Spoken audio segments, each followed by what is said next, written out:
നമുക്ക് അല്പനേരം ശുശ്രൂഷയ്ക്കായിട്ട് 2-3 വാക്യങ്ങൾ നമുക്ക് വായിക്കാം. യോഹന്നാൻ്റെ സുവിശേഷം 2-ാം അധ്യായം 11-ാമത്തെ വാക്യം. പുതിയ നിയമത്തിലാണ്, പെട്ടെന്ന് വായിച്ചാൽ.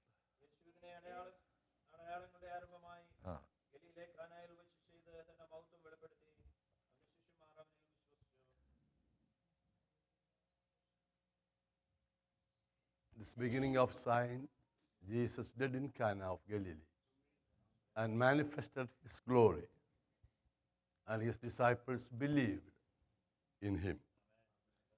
ഒരു സഹോദരനാണ് വായിച്ചത്. സഹോദരിക്ക് പ്രയാസം ഉണ്ടാകാതിരിക്കാൻ അവർക്ക് വേണ്ടി ഒരു വാക്യം. യെശയ്യാ പ്രവാചകന്റെ പുസ്തകം 40-ാം അധ്യായം 5-ാമത്തെ വാക്യം.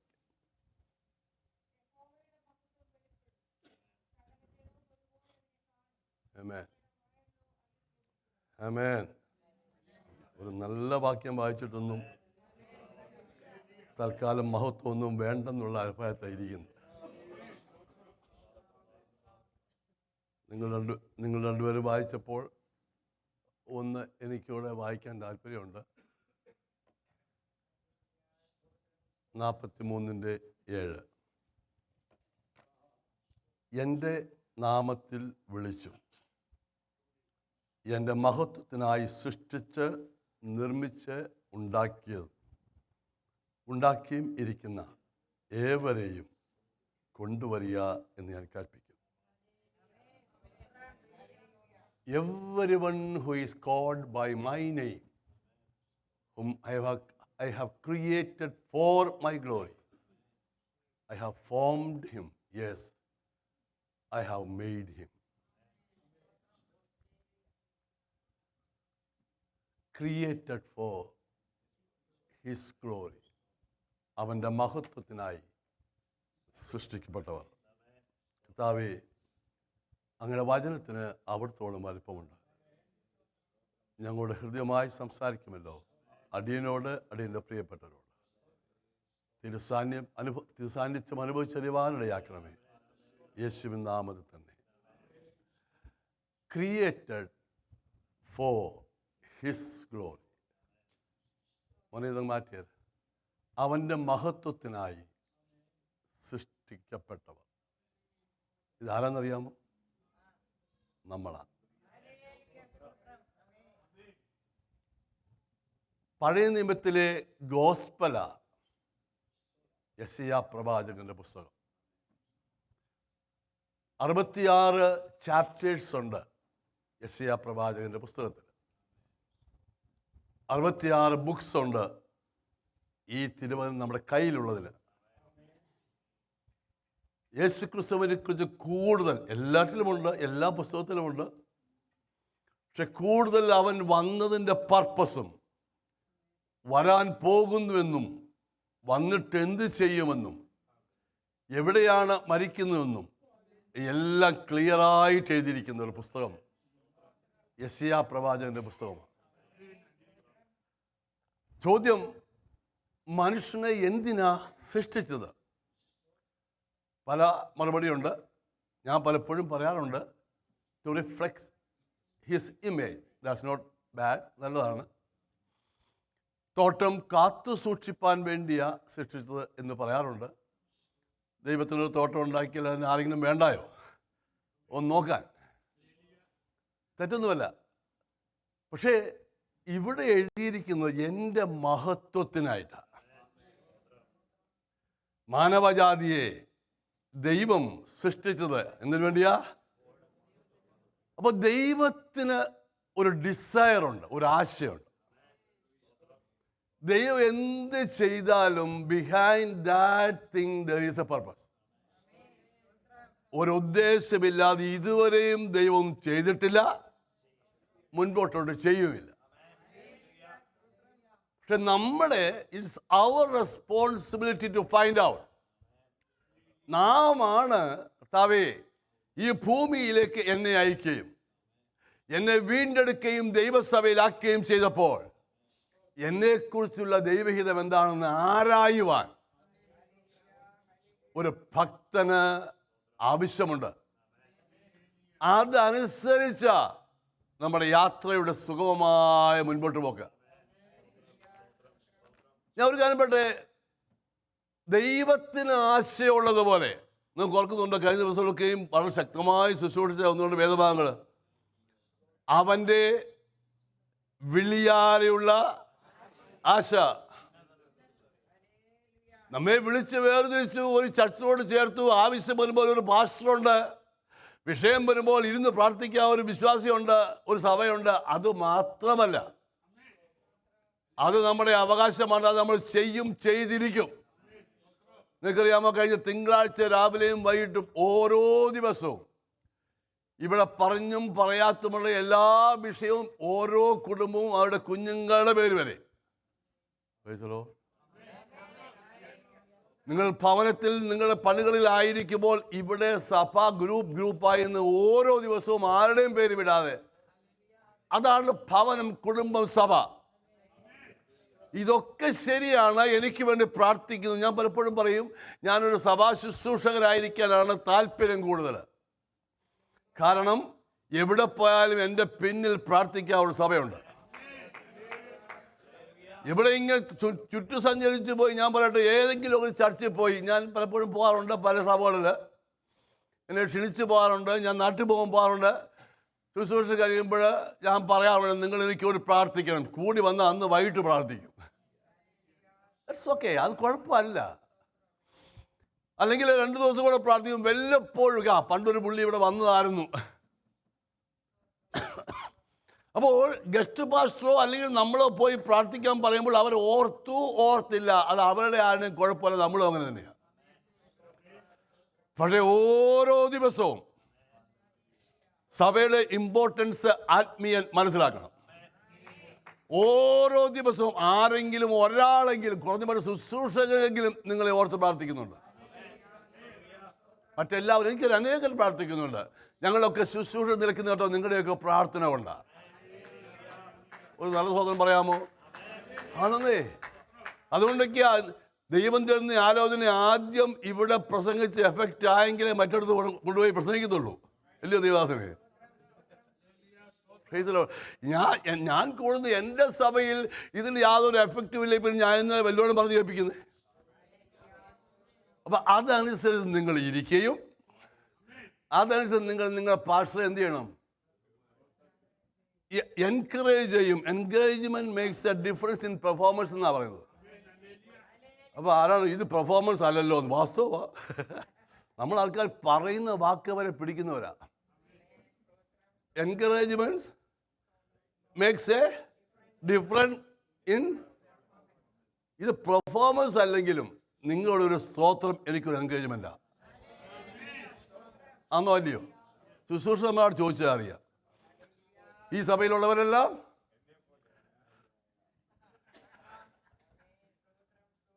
പ്രസംഗം പറഞ്ഞാലും പാട്ട് പറഞ്ഞാലും ഒരു സന്തോഷവുമില്ല, കൈ പഠിക്കത്തില്ല, ഇങ്ങനെ മോഹം വെറുപ്പിച്ചിരുന്നാൽ ആ വ്യക്തി വേണം, എന്നെ പോലാണ് എല്ലാവരും വേണം. എങ്ങനെ ഇരിക്കും സഭ? അപ്പോൾ കുറഞ്ഞ പക്ഷം ജസ്റ്റ് എ സ്മൈൽ, ഒരു പുഞ്ചിരിയോടെ, പുഞ്ചിരി എന്നല്ലേ സ്മൈലിന് പറയുന്നത്. നിങ്ങളോട് പറയിപ്പിച്ചൊന്നുമില്ല, എനിക്കും അറിയാം പുഞ്ചിരിക്കാനൊക്കെ. ഒരു പുഞ്ചിരിയൊക്കെ. അതല്ല, ഈ ബോഡി, നിങ്ങൾ 10 സ്വത്രം പറയുന്നതിനേക്കാൾ നല്ലതാ ഒരു ബോഡി ലാംഗ്വേജ്. ഇല്ലേ മാമച്ചമ്മളേ? കുറഞ്ഞ പക്ഷേ ഇങ്ങനൊന്നും കുലിക്കാത്തതിന് എന്ത് കുലുക്കാന്നറിയാമോ? Praise the Lord. ശ്രദ്ധിക്കണേ. അപ്പോൾ ദൈവത്തിൻ്റെ ആശ. മാത്യു എന്നൊരു വ്യക്തിയെ 14-ാമത്തെ വയസ്സിൽ രക്ഷിക്കപ്പെടുത്തി. 29-ാമത്തെ വയസ്സിൽ കർത്താവിന് വേലയ്ക്ക് വിളിച്ചു. ഇന്നത്തെ യുവാക്കന്മാരൊക്കെ 49 അടങ്ങാതിരിക്കുക. ഞാൻ ദൈവാലയമായി നമ്മുടെ സഭയിൽ നിന്ന് സുവിശേഷന്മാർ ഇറങ്ങണം. അപ്പനും അമ്മയും അതിനുവേണ്ടി കൂടെ പ്രാർത്ഥിക്കണം. അവരുടെ ജോലിക്ക് വേണ്ടി പ്രാർത്ഥിക്കരുതെന്നോ അവർക്ക് വിദ്യാഭ്യാസം കൊടുക്കരുതെന്നോ ഞാൻ പറഞ്ഞില്ല. വിദ്യാഭ്യാസത്തോടെ കൂടെ ജോലി ചെയ്യുന്ന ഏറ്റവും നല്ലത്. എന്നിട്ടും സന്തോഷമില്ലല്ലോ. പാട്ട് എന്തായി പറയുന്നത്? അവർക്ക് ജോലി ഒന്നും കർത്താവ് പറഞ്ഞാൽ മാത്രം കളഞ്ഞാൽ മതി. ആദ്യത്തെ അയ്യോ, കർത്താവിൻ്റെ വേലയ്ക്ക് വിളിയുണ്ടെങ്കിൽ സുവിശേഷകർ അംഗീകാരങ്ങൾ. ദൈവസഭ അന്നേ ഈ ആത്മാക്കളെ പ്രസന്റ് ചെയ്യുന്നു പറഞ്ഞ പോലെ തന്നെ സുവിശേഷന്മാരെ പ്രസന്റ് ചെയ്യണം. അത് കുഞ്ഞുങ്ങളും ആൺകുഞ്ഞുങ്ങളും പെൺകുഞ്ഞുങ്ങളും. ഹലോ, ഇതാർക്ക് ആദ്യം താല്പര്യം വേണമെന്നറിയാമോ? മാതാപിതാക്കൾക്ക്. ശിശു സുന്ദരനെന്ന് അമ്മയപ്പന്മാർ കണ്ടു. ജനിക്കുമ്പോഴേ ഈ പുള്ളിക്കാരൻ കൊള്ളാമല്ലോ, ഇവനെ കർത്താവിന് വിലയ്ക്ക് കൊടുക്കാം, അങ്ങനെ ചിന്തിച്ചിട്ടുണ്ടോ? യോ, എൻ്റെ ദൈവമേ, ദൈവരാജ്യത്തിന് കൊള്ളാവുന്നൊരു കുഞ്ഞിനാണ് എനിക്ക് തന്നെ. അതാ എൻ്റെ അർത്ഥം. ശിശു സുന്ദരനെന്ന് എനിക്ക് തന്നത് മനോഹാരിതയുള്ളൊരു കുഞ്ഞ്. അങ്ങനത്തെ മതി ദൈവത്തിന്. ചളിങ്ങിയതും പിളിങ്ങിയതൊന്നും വേണ്ട. എനിക്ക് തന്ന സൗന്ദര്യമുള്ള കുഞ്ഞിന് കർത്താവിന്. അതാ ഇവിടെ കൊണ്ട് ഈ ഡെഡിക്കേറ്റ് ചെയ്യുന്നത്. അതൊരു കർമ്മമായി പോയാൽ അങ്ങനെ അങ്ങ് പോകും. ദൈവം എൻ്റെ കുഞ്ഞിനെ ഡെഡിക്കേറ്റ് ചെയ്യുമ്പോൾ കർത്താവെ അങ്ങയുടെ ഹിതത്തിന് വേണ്ടി ഈ കുഞ്ഞിനെ ഉപയോഗിക്കണമെന്നായി പറയുന്നത്. അതിന് ഞാൻ സന്നദ്ധനാണ്, അതനുസരിച്ച് വളർത്താൻ ഞങ്ങൾ സന്നദ്ധരാണെന്നാണ് പാരൻസ് പറയുന്നത്. അതുകൊണ്ടാണ് കുഞ്ഞിന് വേണ്ടിയും പാരൻസിന് വേണ്ടിയും സഭ പ്രാർത്ഥിക്കുന്നത്. ഇതൊരു റിച്വൽ ഒന്നുമല്ല. റിച്വൽ ഒന്നും ഈ എൻ്റെ കുഞ്ഞിനെ ഡെഡിക്കേറ്റ് ചെയ്തതിൽ സ്വർഗത്തിൽ പോകുന്നത് അങ്ങനൊന്നുമല്ല. നിനക്ക് തന്ന ദാനത്തെ നീ സമർപ്പിക്കുക ദൈവത്തിന് വേണ്ടി. Praise the Lord. മുൻപോട്ട് പോട്ടെ. അപ്പൊ ദൈവത്തിന്റെ ഒരു ആശയമുണ്ട്. എന്നെ ഒരു പർപ്പസിന് വേണ്ടിയാണ് വിളിച്ചത്. അത് മനസ്സിലാക്കേണ്ട എൻ്റെ ഉത്തരവാദിത്വമാണ്. ഇനി ദൈവത്തിന്റെ ആശ, പിശാചിനും ആശയമുണ്ടെന്നേ. പൗലോസ് പ്രാർത്ഥിക്കുന്നത്, നിങ്ങൾ രക്ഷിക്കപ്പെട്ടു, ലോകസ്ഥാപനത്തിന് മുന്നമേ ഞാൻ നിങ്ങളെ കണ്ടു, ക്രിസ്തുവിൽ വിശുദ്ധരും നിഷ്കളങ്കരുമാകേണ്ടതിന് നിങ്ങളെ തിരഞ്ഞെടുത്തു, നിങ്ങളെ നിയമിച്ചു, അവകാശം തന്നു, പരിശുദ്ധാത്മാവിനാൽ മുദ്രയിട്ടു. അങ്ങനെയുള്ളവരായി ഇവിടെ ഇരിക്കുന്നത്. Praise the Lord. പരിശുദ്ധാത്മാവിനാൽ മുദ്രയിട്ടു.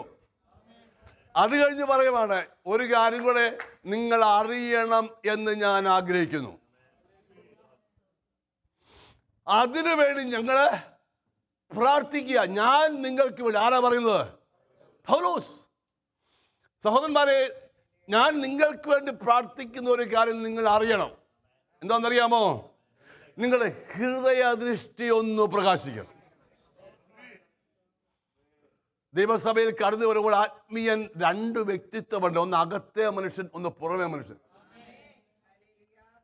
പുറമേ ഉള്ള മനുഷ്യരിൽ ഒത്തിരി വീക്ക്നെസ് ഒക്കെ ഉണ്ട്.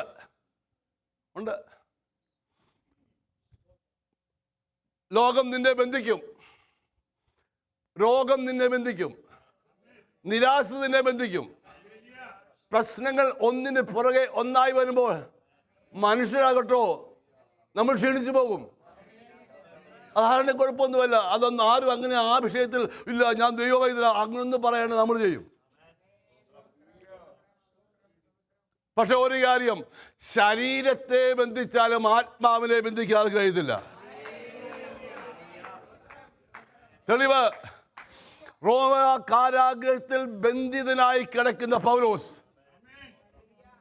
ഫിലിപ്പർക്ക് ലേഖനം എഴുതുക, ഞാൻ ഇവിടെ സന്തോഷിക്കുന്നു, നിങ്ങൾ അവിടെയും സന്തോഷിപ്പീൻ. എന്താ കാര്യം? ഞാൻ ശാരീരികമായി ബന്ധനസ്ഥനാണെങ്കിലും ഞാൻ ആത്മാവിൽ സ്വതന്ത്രനാ. അങ്ങനെയുള്ളവരെ ദൈവത്തിന്റെ കാര്യങ്ങൾക്ക് പ്രയോറിറ്റി കൊടുക്കത്തുള്ളൂ.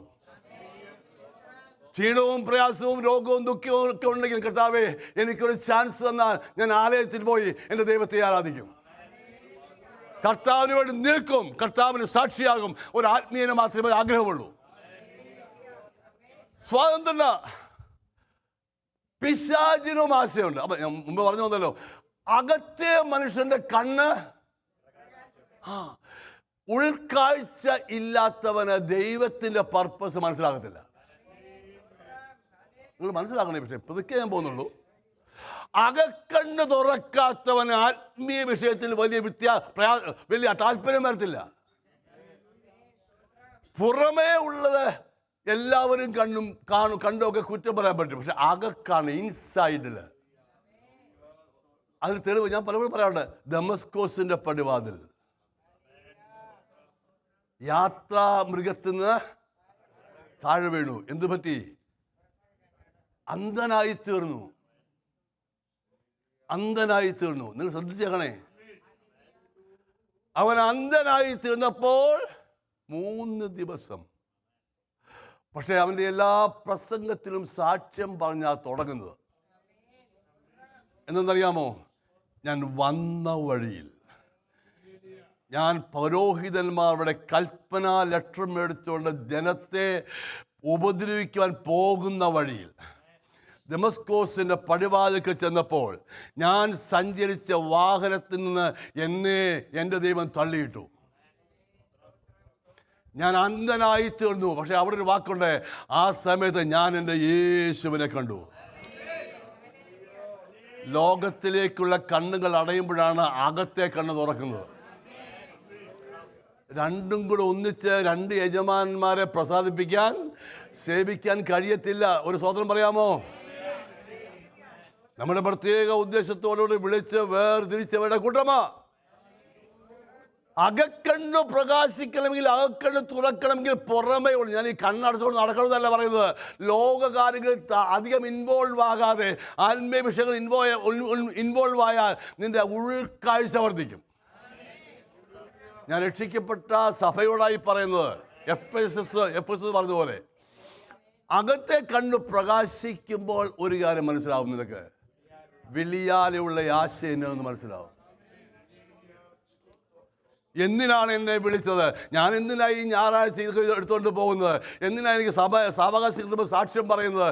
എന്തിനാ ദൈവത്തെ പാടി സ്തുതിക്കുന്നത്? എന്തിനാ വചനം കേൾക്കുന്നത്? ഞാൻ കർത്താവിനോട് എന്തിനാണ് നിൽക്കുന്നത്? എന്തിനാ ഞാൻ നിന്നെ അനുഭവിക്കുന്നത്? ഇതിൻ്റെ മറുപടി നിനക്ക് ഉൾക്കാഴ്ചയുള്ള കർത്താവ് തരും. അതുകൊണ്ടല്ലേ ഇത്രത്തോളം വന്നത്.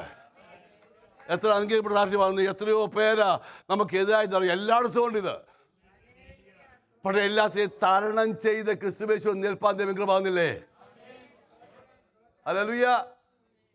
ഇനി പിശാചിന്റെ ആശയം എന്താണെന്നറിയാമോ? അതന്നെ എക്സോഡസ് 15:9. എക്സോഡസ് പുറപ്പാട് 15:9 ഉറക്കെ വായിച്ചേ, പെട്ടെന്ന് വായിച്ചേ. ആരായി പറയുന്നേ? ദൈവജനം പോവുക. ഏതായാലും ഇറങ്ങിപ്പോയി. മേലാ രക്ഷപ്പെടത്തില്ലെന്ന് വിചാരിച്ചവരൊക്കെ ഇറങ്ങി താണ്ടിരിക്കുന്നു. അയ്യോ, ആരും മനസ്സിലായില്ല. ഇല്ല ചോദിച്ചു പറയേ. അയ്യോ, മേലാൽ ഇതൊന്നും വിടത്തില്ലെന്ന് വിചാരിച്ച് പിടിച്ചു കെട്ടിയിരുന്നവരൊക്കെ അവൻ പോയി. ഞാൻ അങ്ങനെ വിടുന്നുണ്ട്. ഞാൻ ഇവിടുത്തെ കാര്യമാണ് പറയുന്നത്. അവർ കുഞ്ഞാടിന് രക്തത്തളിയേറ്റ് എന്ത് ചെയ്തു? യാത്ര പുറപ്പെട്ടു. പുറകെ കൂടി എന്തുവാ? പുറകെ ആശ എന്തുവാ? ഇന്ന് പകൽ ഇവിടെ ഇരിക്കുമ്പോൾ ആരുടെ ആശ നാം പൂർത്തീകരിക്കുന്നത് പറയുന്നത്? ഞാൻ എന്തു ചെയ്യും? പിന്തുടരും, പിടിക്കും, കൊള്ള പങ്കിടും. അപ്പൊ അവനും ഉണ്ടോ ആശ? പിടിക്കാൻ വരുമ്പോൾ പിടി എന്നുറക്കെ പറയാം. പലരും പറഞ്ഞില്ല. പിടിക്കാൻ വരുമ്പോൾ നിന്ന് കൊടുക്കരുത്, അങ്ങനെ പറയാം. ഞാൻ ഒരു കാര്യം പറഞ്ഞ മേപ്പടി ഞാൻ പുറകെ ഉണ്ട്. എവിടെങ്കിലും കൊണ്ടിട്ട് ഏതെങ്കിലും ചൂണ്ടയിട്ട് ഒന്നുകിൽ വായിൽ അല്ലെങ്കിൽ ചെള്ളയ്ക്ക്, അല്ലെങ്കിൽ വയറ്റിൽ, അല്ലെങ്കിൽ വാലേല് മീൻ പിടിക്കുന്ന കാര്യമാണ്. മനസ്സിലായി പോകാൻ വേണ്ടിയാ പതുക്കെ പോന്നു. ആത്മീയനോട് പറയാൻ ദൈവസഭ ഞങ്ങളെ ഉത്തരവാദിത്തം ഏൽപ്പിച്ചിരിക്കുക. നിന്റെ പിന്നാലെ ഉണ്ട് ഞാൻ. ആരാ പറയുന്നത്? രണ്ടാമത്തെ എന്തുവായിരുന്നു? പിന്നാലെ വന്നാൽ ഞാൻ പിടിച്ചിരിക്കും. 3, കൊള്ള പങ്കിടും. ഇതുവരെ എടുത്തതിനേക്കാൾ കൂടുതൽ ഇപ്പം നിന്റെ കയ്യിലുണ്ട്. ഉണ്ടോ ഇല്ലയോ? ഇതുവരെ സിനിമാ പാട്ട് പാടിയവൻ ഇപ്പൊ എന്തോ പാടുന്നു? നിങ്ങൾക്കൊന്ന് പറയാൻ പോലും താൻ്റെ ഇടവില്ല.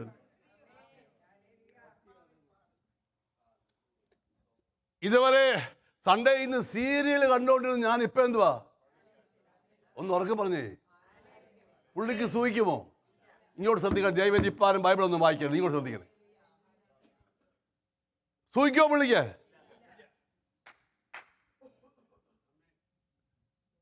നീ അവിടെ ഇരുന്നോ, നീ ഇവിടെ നീ ഇങ്ങനെ തന്നെ ചെയ്തോ, വേണമെങ്കിൽ എൻ്റെ ഭാഷയോട് പറഞ്ഞു, ഞാൻ പിടിച്ചിരിക്കും. പിടിച്ചില്ലയോ വളരെ? ആത്മീയം ചിന്തിച്ച് വേണം പോകാൻ. ക്രിസ്ത്യൻ ജീവിതം ഈസി അല്ല. അതിനുവേണ്ടിയുള്ള ക്രമീകരണമാ ദൈവസഭയും ഉപവാസവും പ്രാർത്ഥനയൊക്കെ. ഞാൻ പിന്തുടർന്നാൽ ഞാൻ പിടിക്കും. ഞാൻ പിടിച്ചാൽ പിന്നെ എന്ത് ചെയ്യും? നിന്റെ കയ്യിലുള്ളൂ ഞാൻ എടുക്കും. എന്നാ എടുത്തോണ്ട് പോ. നിന്ന് കൊടുക്കരുത്, നിന്നാൽ എടുക്കും. അതുകൊണ്ടാ പറഞ്ഞ നടക്കരുത്. നിന്നിട്ടിരുന്നാ പോരാ. നടക്കരുത്, നിൽക്കരുത്, ഇരിക്കരുത്, കടന്നു പോകും. ദൈവത്തിന്റെ മനുഷ്യനായുള്ളവേ, അത് വിട്ട് ഓട്. ക്രിസ്ത്യ ജീവിതം ഒരു ഓട്ടക്കളമാ. ഇത് വിശ്വസിക്കുന്ന ആരെങ്കിലും ഉണ്ടോ? ക്രിസ്ത്യ ജീവിതം ഒരു ഓട്ടക്കളമാ. പൗലോസ് ആയിരുന്നു ഏറ്റവും നല്ല അത്ലറ്റ്. എന്താ പറയുന്നത്? അത് തന്നെ. ഇടയ്ക്കിടയ്ക്ക് എഴുതും, എനിക്കൊരാഗ്രഹമുണ്ട് കേട്ടോ, എൻ്റെ പിന്നാലെ ഒരു പുള്ളി വരുന്നു, പക്ഷെ എന്നെ പുള്ളിക്ക് പിടി കിട്ടത്തില്ല. ആപത്തോ വാളോ കഷ്ടതയോ ഇപ്പോഴുള്ളതോ വരാനുള്ളതോ എന്ത് വന്നാലും ഈ ദൈവസ്നേഹത്തിൽ നിന്ന് എന്നെ വേർതിരിപ്പാൻ കഴിയത്തില്ല. ഞാൻ അവരെ പിന്തുടർന്നവരെ പിടികൊടുക്കാതിരിക്കാൻ ഞാൻ എന്തുവാ? ഓടുകയാ. എങ്ങോട്ടാ ഓടുന്നത്? ലക്ഷ്യമുണ്ട്. എന്നെ വീണ്ടെടുത്തവനെ മുൻപിൽ കണ്ടുകൊണ്ടാണ് ഞാൻ ഓടുന്നത്. The author and the finisher of my faith. Praise the Lord. ഇതാ നമ്മൾ ഓട്ടക്കളത്തിലാണ്. എന്തിനാ? അവൻ ലജ്ജിച്ചു പോകണം, ആത്മീയം ലജ്ജിക്കരുത്. ഞാൻ കഴിഞ്ഞ ദിവസമൊക്കെ പ്രസംഗിച്ചൊരു വിഷയമുണ്ട്. വിശ്വസിക്കുന്നവൻ ഒരു നാളും ലജ്ജിച്ചു പോകത്തില്ലെന്നേ. അങ്ങനെ തന്നെ വിശ്വസിക്കണം. ഞാൻ എൻ്റെ ഓട്ടം തികയ്ക്കും. എനിക്ക് ജെയ്സിനേക്കാൾ മുമ്പിൽ ഓടണം എന്നൊന്നും എനിക്ക് ആഗ്രഹമില്ല. ഞങ്ങൾക്ക് ഒന്നിച്ചോടണമെന്ന് ആഗ്രഹം. Praise the Lord. കാരണം എന്താ? ഓട്ടം തികച്ചാലേ അടുത്തതിലേക്ക് വിടത്തുള്ളൂ. മുൻപോട്ട് പോട്ടെ. നശിപ്പിക്കും. ദൈവമക്കളെ, പിശാചിന് ഇടം കൊടുക്കരുത്, പിശാചിന് പിടി കൊടുക്കരുത്. ചില നിക്ഷേപങ്ങൾ നിന്റെ പക്കൽ ദൈവം ഏൽപ്പിച്ചിരിക്കുന്നു. അതിൽ ഒന്നാണ് നിത്യത ഇതിനകത്തുണ്ടെന്ന്. ആ വെളിപ്പാട് കിട്ടിയാൽ ഇതിനകത്ത് നിത്യത വെച്ചിരിക്കുകയാണെന്ന്. ഹല്ലേലൂയ.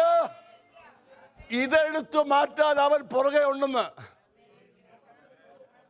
അവന്റെ ആശ നിന്നോടാ അങ്ങനെ ഇരിക്കുന്നത്. അവന്റെ ആശ അങ്ങനെ പൂർത്തീകരിക്കും. പക്ഷേ ദൈവജനത്തിൽ പൂർത്തീകരിച്ചോ? ഈ പറയുമ്പോൾ പൂർത്തീകരിച്ചില്ല, കുറച്ച് കഴിഞ്ഞപ്പോൾ പൂർത്തീകരിച്ചു. ചെറുവൽപ്പം ഒരു തൃപ്തിയില്ല. ആത്മീയ കൂട്ടത്തിൽ ആ തൃപ്തി ഏറ്റവും കുറഞ്ഞ വ്യക്തിയാണ്. വേറൊരാളെ കിട്ടിയാൽ കൊള്ളായിരുന്നു. അധികം വഴക്കൊന്നും പറയാത്ത. തൃപ്തിയില്ല. ആ പുള്ളി പറയുമ്പോൾ ഇതിനേക്കാൾ നല്ല മറ്റേതായിരുന്നു. പുള്ളിയെ തിരിച്ചു കിട്ടുമോ? മനസ്സിലായവർക്കായി സ്തോത്രം. മനസ്സിലാകാത്തവരെ ഓർത്ത് സ്തോത്രം പറയുന്നു. ഞാൻ പലപ്പോഴും പറയുന്ന അറിയാവുന്നൊരു ഇംഗ്ലീഷ് വേർഡ് പറയട്ടെ. person who is standing here is transferring the oracles of God. ഇത് പഠിച്ചു വെച്ചിരിക്കുന്ന തെറ്റിപ്പോയാൽ കുഴപ്പമാണ്. അങ്ങനെയൊക്കെ ചില വേർഡുകൾ എൻ്റെ ഷെറിനെ പഠിച്ചു വെക്കണം, അല്ലെങ്കിൽ നമുക്ക് ജീവിക്കാൻ പ്രയാസമാണ്. ഒന്നും അറിയാൻ വെച്ചാൽ നമ്പർ ഇട്ട് കളയും.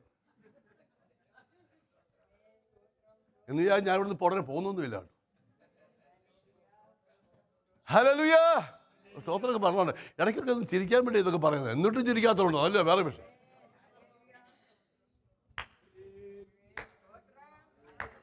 Praise the Lord.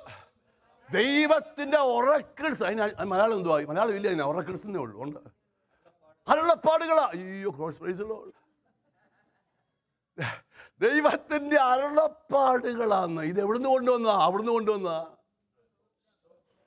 ഇതെപ്പോ ഉണ്ടാക്കിയതാ? ചോദിച്ചപ്പോൾ തന്നതാ. ഇതെന്തിനു തന്നതാ? സഭയ്ക്ക് തന്നതാ. ഞങ്ങൾ ദാസന്മാരാന്ന്.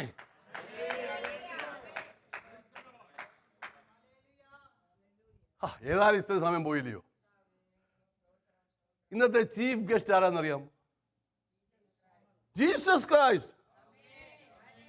ഒരു നല്ല സ്വന്തം പറഞ്ഞ് ഒന്നുകൂടെ പറഞ്ഞു, ആരാ ചീഫ് ഗസ്റ്റ്? Jesus Christ. വിൽസനും അത് തന്നെയാണ് പറയുന്നത്. അവർക്കൊക്കെ അറിയാവുന്ന ഞാൻ ഇതൊക്കെ പറയുന്നത്. അന്നല്ലോ. അയ്യോ, ഈ പുള്ളിക്ക് എന്താ പറ്റി?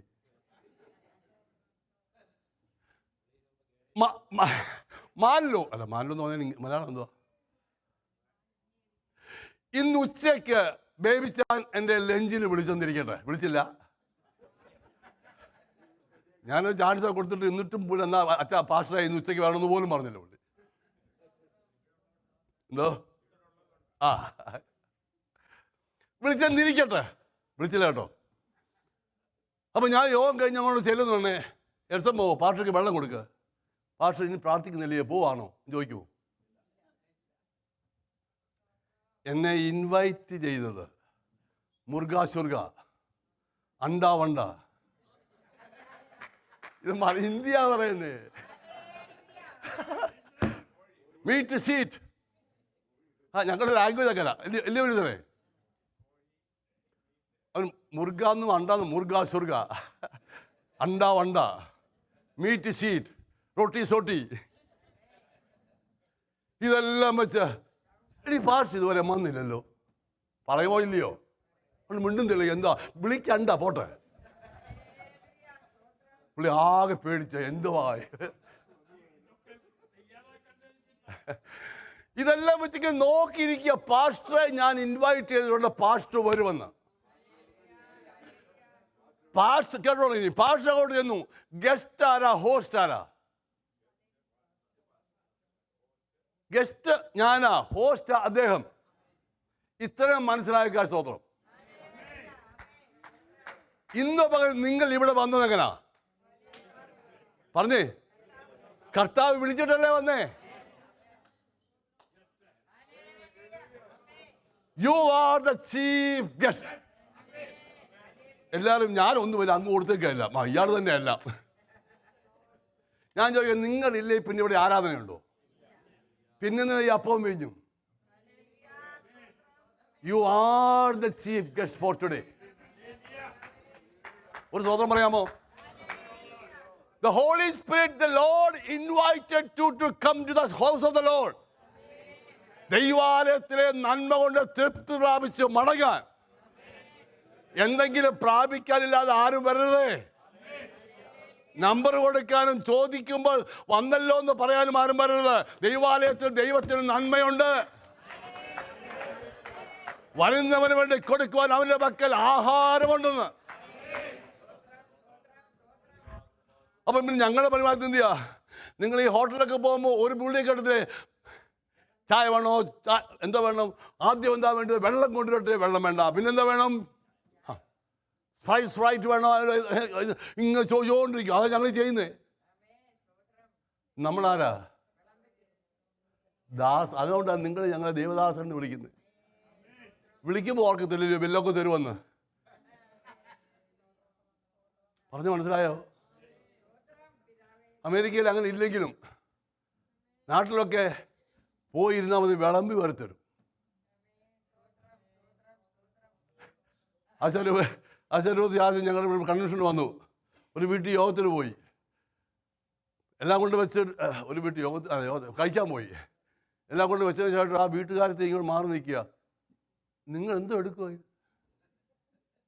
ഇവിടെ ഇങ്ങനാണോ? എന്നെ പിടിച്ചിട്ട് മാറി ഇങ്ങനെ നോക്കുകയാണ് ഞാൻ എത്തോ കഴിക്കുന്നതെന്ന്. ഇങ്ങോട്ട് ഇട്ടതാന്ന് പറഞ്ഞു. പുള്ളിക്കാരൻ്റെ ലാംഗ്വേജ് അല്ലയോ, ഇങ്ങോട്ട് ഇട്ടതാ. ഒരു നല്ല കാര്യമാണ് കേട്ടോ.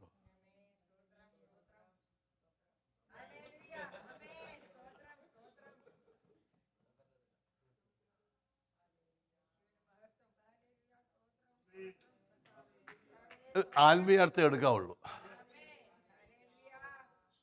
എൻ്റെ ഭാര്യ ഇല്ലാത്തത് ഞാൻ പറയാം. എനിക്ക് എൻ്റെ ഭാര്യ അടുത്ത് നിങ്ങൾ എടുത്തു തരുന്ന ഇഷ്ടം.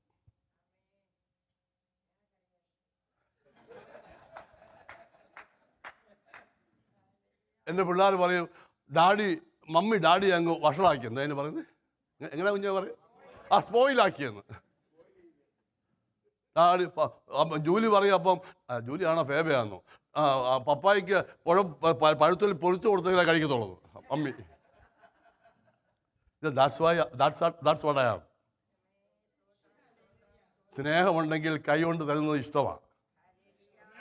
നിങ്ങൾ ഭാര്യയും ഭർത്താവൊന്നും ഇല്ല ഇവിടെ?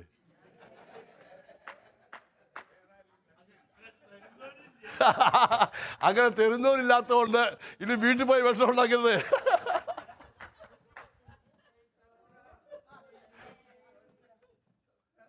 ഇവിടെ പറഞ്ഞിട്ട് പറയാം, ഞാനിരിക്കുന്ന ലെഫ്റ്റ് സൈഡ് ഒരു കുഞ്ഞു ഇരിക്കത്തില്ല, അല്ലയോ ടീച്ചറേ?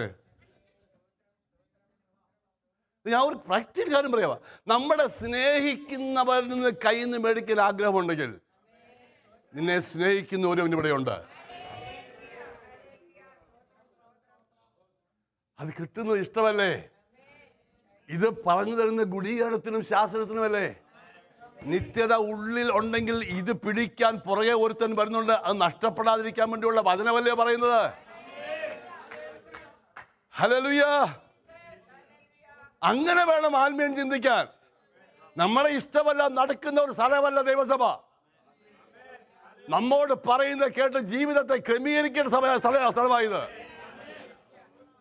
Praise the Lord. Praise the Lord. ഉൾക്കാഴ്ച നഷ്ടപ്പെടുമ്പോൾ എന്ത് ചെയ്യും?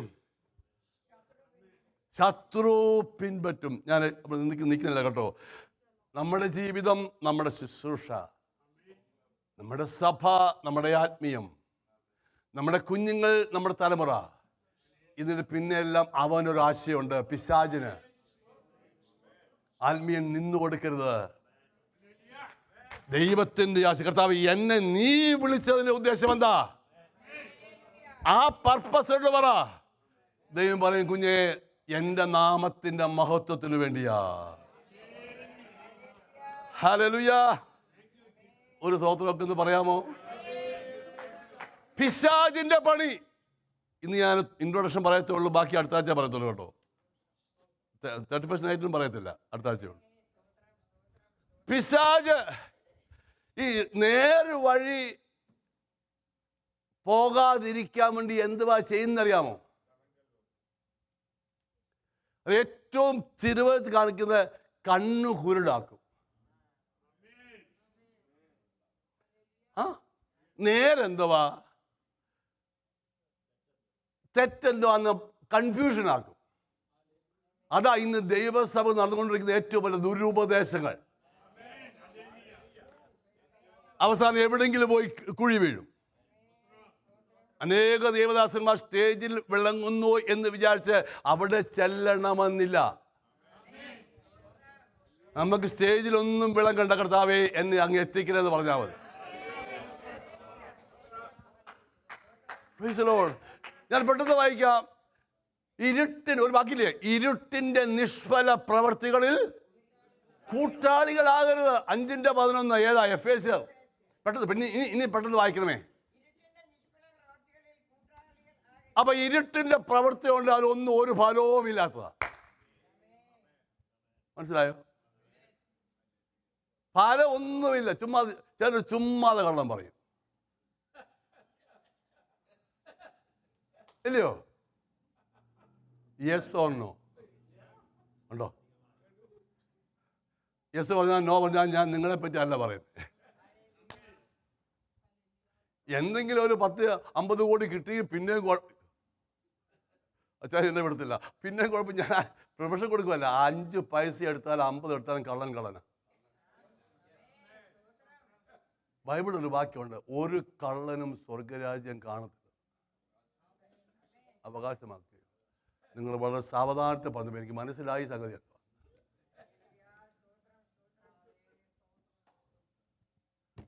എന്താ യോഗത്തിന് വരാഞ്ഞ്? വന്നില്ലെന്നേ ഉള്ളൂ.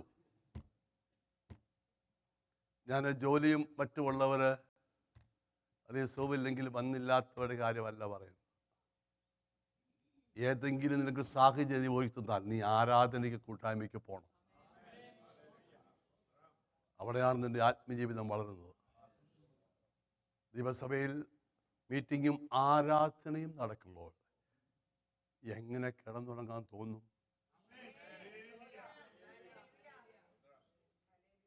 മനസ്സിലാകുന്നവർക്കായി സ്തോത്രം. ഇരുട്ടിൻ്റെ നമ്മുടെ സംസാരവും നമ്മുടെ നോട്ടവും നമ്മുടെ വാക്കുകളും ഇരുട്ടു വ്യാപരിക്കുവാൻ അനുവദിക്കരുത്. ഒരു കാരണം പറയാം, ഇയ്യോബിനോട് പറഞ്ഞത് ഓർക്കുന്നുണ്ടോ? അറിവില്ലാത്ത വാക്കുകളാണ്.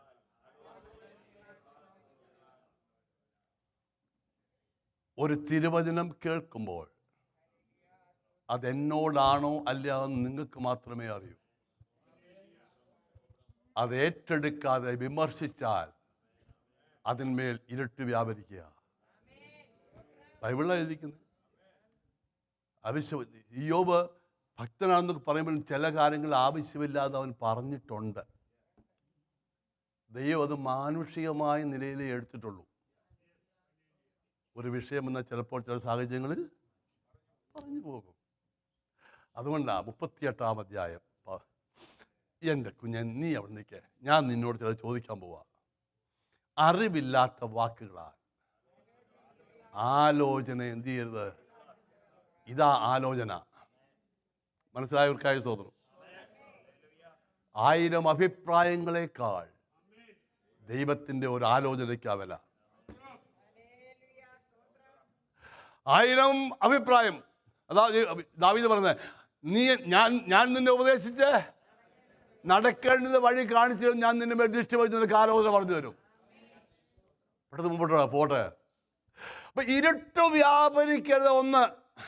2, കേൾക്കുന്ന വചനത്തിനും ഇരുട്ട് വ്യാപരിക്കരുത്. ഇത് സംശയിക്കരുത്, ഇതിനെ കുറ്റം പറയരുത്. ഇത് അനുസരിച്ച് ഏൽപ്പിച്ചു കൊടുക്കുന്നില്ലെങ്കിൽ കേട്ടതിന്മേൽ ഇരുട്ട് വ്യാപരിക്കും. മറ്റവൻ പിന്തുടരുന്നവൻ ജയിക്കും.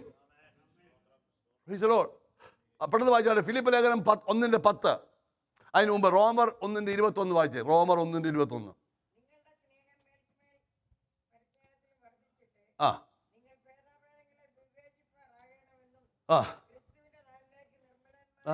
ഐ എം സോറി, റോമാലേഖനം അന്ന് ആദ്യം വായിച്ചിട്ട്. റോമാലേഖനം 1:21.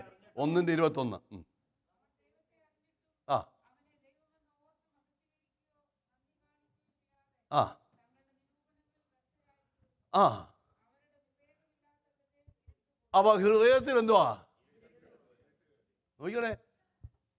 ദൈവമില്ലാത്തൊരു മനുഷ്യന്റെ കാര്യമല്ല ഈ പറയുന്ന, ദൈവമുള്ളവരുടെ കാര്യം ഇപ്പം പറയാം. പക്ഷെ പിശാച് നമ്മളെ ഒന്നും ചെയ്തില്ല. പക്ഷെ ഹൃദയത്തിനകത്ത് എന്ത് ചെയ്യുന്നു? വിവേകം ഇല്ലാത്ത ഹൃദയം. അതുകൊണ്ടാണ് പൗലോസ് വായിക്കണ്ട, പൗലോസ് ഫിലിപ്പിലേഖനത്തിൽ പറയുന്നത്, നിങ്ങൾ ഭേദാഭേദങ്ങളെ തിരിച്ചറിഞ്ഞ് പരിജ്ഞാനത്തിലും സകല വിവേകത്തിലും വളരണമെന്ന്. ഹൃദയത്തിൽ ഇരുട്ട് കയറും. വിവേകമില്ലാത്ത ഹൃദയമാണെങ്കിൽ വിവേകം വേണം. മലയാളം മനസ്സിലാക്കിയ സ്തോത്രം. 2 കൊരിന്ത്യർ 4:4. പെട്ടെന്ന് വായിക്കണേ. 2 കൊരിന്ത്യർ 4:4.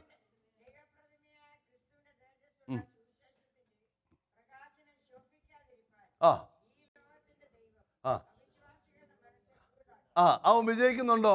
ഒന്ന് ഹൃദയത്തില്, മറ്റവന്റെ മനസ്സില്. മനസ്സെന്ത് ചെയ്തു? ഞാൻ പറഞ്ഞു, സുവിശേഷം ഒന്ന് കേട്ടാൽ അങ്ങോട്ട് ശോഭിക്കാത്ത ഇതിനകത്ത് ഇരുട്ടായോണ്ടാ. അപ്പോൾ നമ്മുടെ ടെക്നോളജി ഒന്നും കൊടുക്കണ്ട, ഈ വചനം കൊടുത്താൽ മതി. ഇതിനകത്ത് ഇരുട്ട് വ്യാപരിക്കുന്ന ഇടത്ത് വെളിച്ചം പകരാനുള്ള വചനമുണ്ട്. ഇനി 3 എഫേസ്യർ 4:18.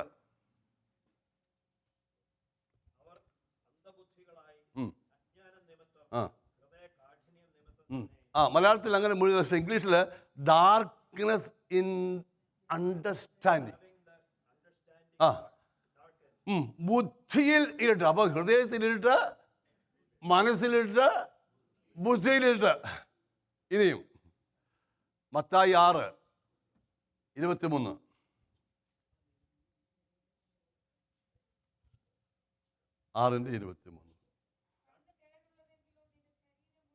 അയ്യോ, ശരീരം മുഴുവനും ഇരുട്ട്.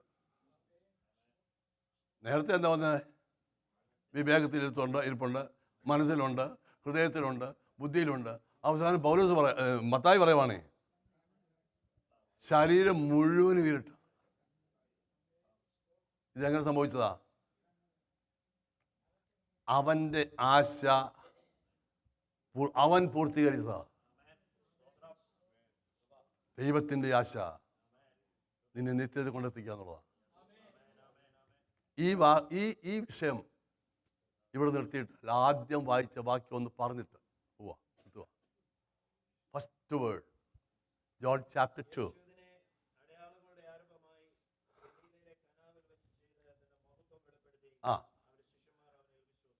ഓൾമോസ്റ്റ് ഡൺ ജോലി. ഓക്കെ, എന്തോ ആദ്യം ചെയ്തത്?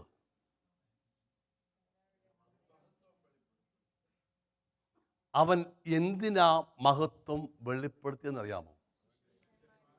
അവൻ്റെ ശിഷ്യന്മാർ അവനെ വിശ്വസിക്കണം. എന്താ കാര്യം? ഇവരെ മഹത്വത്തിനായി വിളിച്ചവരാ. Created for his glory. Created. മനുഷ്യനെ ദൈവം സൃഷ്ടിച്ചു. അവൻ്റെ സ്വരൂപം. ഞാൻ കഴിഞ്ഞ ദിവസം ഞാൻ പറഞ്ഞു, ദൈവം ആത്മാവാ. അവന് ശരീരം ഇല്ല. അവനെ ഇത് മാറ്റിയാലേ വേണ്ട. അവന് ശരീരമില്ല. അവനെ കാണാൻ പറ്റത്തില്ല. കണ്ടാൽ ജീവിച്ചിരിക്കത്തില്ല. അപ്പോഴേ അവനെ പ്രസന്റ് ചെയ്തത് ഒരാദാമിൽ കൂടെയാ. അവൻ്റെ സ്വരൂപത്തിലും അവൻ്റെ സാദൃശ്യത്തിലും. എന്തിനാണ് എന്നറിയാമോ? ഉണ്ടാക്കിയവൻ്റെ മഹത്വത്തിനു വേണ്ടി. ഓരോ ആത്മീയം ചിന്തിക്കണം. ഞാൻ വെറുതെ രക്ഷിക്കപ്പെട്ടതൊന്നുമല്ല. ആദാമിനെ മകനായി സൃഷ്ടിച്ച് അതേ തോട്ടത്തിലേക്ക് മടങ്ങിക്കൊണ്ടുവന്ന് അതേ ആദാമിനെ സൃഷ്ടിച്ച് അതേ അവസ്ഥയിലാ. ആണോ അല്ലയോ? 1-ാം അധ്യായത്തിലെ തോട്ടമാ പുതുനിയമത്തിന്റെ സഭ. പുതിയ സഭ ഒരു തോട്ടമാ. അവിടെ ചോദിച്ചു, ആദാമേ, മനുഷ്യ നീ എവിടെ? അവിടെ മറുപടിയില്ല. പക്ഷെ കാൽവറിയിൽ ആ മനുഷ്യൻ നടക്കുന്നു. ഇന്ന് പകൽക്കാലത്തെ ആരാധന എന്ന് പറയുന്നത്, the real worship is to meditate on the cross of Calvary. എന്നെ വീണ്ടും മനുഷ്യനാക്കേണ്ടതിന്, മകനാക്കേണ്ടതിന്, അവന്റെ സ്വരൂപത്തിലും സാദൃശ്യത്തിലുമാക്കേണ്ടതിന് സാക്ഷാൽ മനുഷ്യപുത്രനായവൻ ക്രൂശിൽ എനിക്ക് വേണ്ടി യാഗമായി. എന്തിന്? ഏതുദ്ദേശത്തോടും കൂടെ സൃഷ്ടിച്ചോ അവിടേക്ക് മടക്കി കൊണ്ടുവരുവാൻ. അതുകൊണ്ടാ വന്നവൻ ശുശ്രൂഷ ആരംഭിച്ചപ്പോൾ അവന്റെ മഹത്വം വെളിപ്പെടുത്തിയത്. എന്നിട്ട് ഞാൻ വിചാരിക്കുന്ന, കുഞ്ഞെ, ഇതാ ഞാൻ നിങ്ങളെക്കുറിച്ച് ഉദ്ദേശിക്കുന്നത്. ഞാൻ പെട്ടെന്ന് നിർത്താം. 2:1 ആരംഭിക്കുന്ന 3-ാം ദിവസം. 3-ാം ദിവസം ശ്രദ്ധിച്ചോണം. 2 മിനിറ്റ് എടുക്കത്തുള്ളൂ. കുഞ്ഞുങ്ങൾ വേണമെങ്കിൽ പോലെ കേട്ടോ. എന്താ ഇവര് പാട്ടുകാരും കൊട്ടുകാരും ഒക്കെ അവർ വന്നിരിക്കുമ്പോൾ ഇവർക്കൊരു ആശ്വാസം കേട്ടോ. പെടുന്നാണ് 1-ാം നാളെന്ന് സംബന്ധിച്ചറിയാമോ? ശിഷ്യന്മാർ നിൽക്കുക ഇവിടെ. ഒരു ലീഡർ നിൽപ്പുണ്ട്. ഇവിടെ ശ്രദ്ധിക്കണേ. ഒരു ലീഡർ നിൽപ്പുണ്ട്. കൂടെ 1-2 പേരൊക്കെ ഉണ്ട്. ഒരാൾ നടന്നു പോകുന്നു. കുഞ്ഞുങ്ങളെ നോക്കേ, ഇതാ ലോകത്തിന്റെ പാപത്തെ ചുമക്കുന്ന ദൈവത്തിന്റെ കുഞ്ഞാട്. ആ 1-2 പേരെന്ത് ചെയ്തു? അവൻ്റെ കൂടെ അങ്ങ് പോയി. ചോദിച്ചു, നിങ്ങൾ ആരെ തെറിയും? നീ പാർക്കുന്ന സ്ഥലം വാ വന്ന് കാണും. അവൻ പാർക്കുന്ന സ്ഥലമായത്. കമോൺ കമോൺ, നമ്മൾ കാണാൻ വന്നതാ.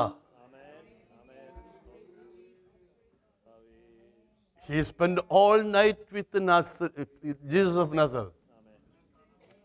രാത്രി സ്പെൻഡ് ചെയ്ത് മനസ്സിലായി ഇവനാണ് സാക്ഷാൽ മസിഹ. അടുത്ത ദിവസം പോയി കസിനെയൊക്കെ വിളിച്ചു. പെട്ടെന്ന് പറഞ്ഞു പറ്റേ, അടുത്ത ദിവസത്തെ ഒരു വ്യക്തിയാണ് നഥാനയേൽ. അവൻ ഇദ്ദേഹത്തെ ഒന്നും വലിയ നസ്രയത്തിൽ നിന്നുമല്ല, അവൻ ഏതാ പോയെന്ന് കണ്ടു കളയാം. വന്നപ്പോഴേ നീ ഇവിടെ വരുന്നതിന് മുമ്പ് മരത്തിന്റെ കീഴിൽ ഇരിക്കുന്നത് എനിക്കറിയാം. അപ്പോഴത്തേക്ക് ആളങ്ങ് മാറി. നമുക്കൊരു ദൂത് കിട്ടും ആള് മാറുന്ന പോലെ. ഹലോ, മതി മതി മതി. അപ്പോഴത്തേക്ക് നീ ദൈവപുത്രനാണ്, നിന്നെ പോലെ ആരെയും കണ്ടില്ല എന്നൊക്കെ ആയി. അവൻ പറഞ്ഞു, നീയേ അധികം അങ്ങ് വലിയ സ്പിരിച്വൽ ഒന്നും ആകണ്ട. അത്തിയുടെ കീഴിൽ ഇരിക്കുന്നത് പറഞ്ഞോണ്ടല്ലേ ഞാൻ പറഞ്ഞ് മനസ്സിലാകുന്നുണ്ടോ? ദൈവത്തിൻ്റെ ദൂതെന്ന് പറയുന്നത് കഴിഞ്ഞ കാലങ്ങളിൽ കാണുന്നതല്ല. അവിടെ നസ്രായൻ പറഞ്ഞ വാസ്തവമാ, അത് യാതൊരു തെറ്റുമില്ല. കേൾക്കണേ കേൾക്കണേ കേൾക്കണേ. നീ ഇതിലും ആ വാക്കൊന്ന് വായിച്ചേ.